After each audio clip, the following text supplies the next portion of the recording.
السلام علیکم ورحمۃ اللہ علیہ وبرکاتہ۔ الصلاۃ والسلام علیک یا رسول اللہ صلی اللہ علیہ وسلم۔ محترم حضرات، گناہ کی دو قسمیں ہیں، ایک صغیرہ اور دوسری کبیرہ۔ گناہ صغیرہ وہ گناہ ہے جس کی ممانعت صریح الفاظ میں قرآن و حدیث میں بیان نہ کی گئی، نہ اس سے بچنے کی تاکید آئی، اور نہ اس کے ارتکاب پر کوئی وعید یعنی کوئی خاص سزا ارشاد فرمائی۔ آدمی کوئی نیک عمل، کوئی نیکی، کوئی عبادت، مثلا صدقہ و خیرات کرتا یا والدین کی اطاعت کرتا ہے تو اس کی برکت سے یہ گناہ زائل و معاف ہو جاتا ہے۔ جیسے حدیث شریف میں آیا کہ جو بندہ وضو کامل کرتا ہے اللہ تعالیٰ اس کے اگلے پچھلے گناہ بخش دیتا ہے، اور مراد اس سے صغیرہ گناہ ہیں۔ غرض یہ گناہ بلا توبہ بھی معاف ہو جاتا ہے، مگر شرط یہ ہے کہ آدمی اس پر اصرار کا مرتکب نہ ہو، کہ گناہ صغیرہ اصرار سے گناہ کبیرہ بن جاتا ہے اور بلا توبہ کیے اس کی معافی نہیں ہوتی۔ اور گناہ کبیرہ وہ گناہ ہے جس کی ممانعت قرآن و حدیث میں صراحت و تاکید کے ساتھ آ چکی ہو، اور اس کے ارتکاب پر غضب الہی، عذاب دوزخ کی وعید یا لعنت آئی ہو۔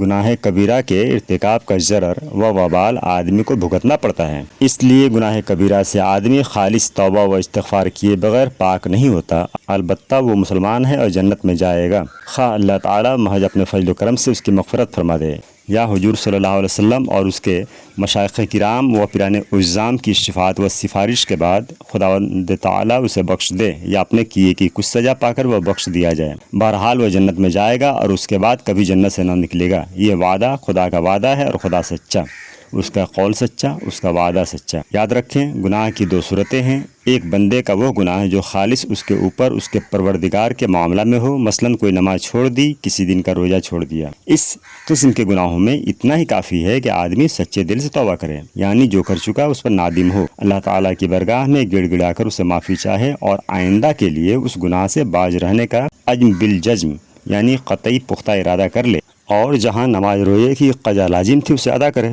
اللہ تعالیٰ چاہے تو اسے معاف کر دے اور درگزر فرمائے۔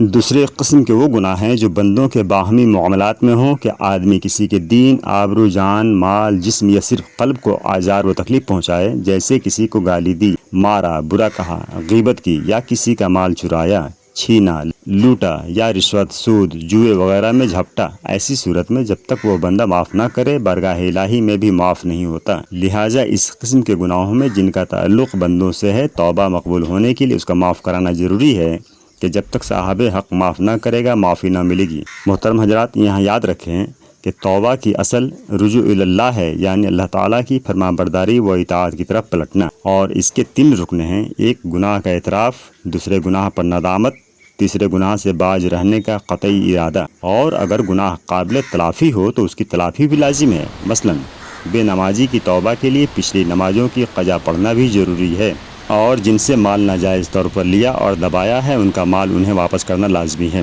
یا اللہ، میں اپنے تمام ظاہری و باطنی گناہوں سے توبہ کرتا ہوں، استغفر اللہ ربی من کل ذنب و اتوب الیہ۔ یا اللہ ہمیں توبہ پر قائم رکھ، آمین۔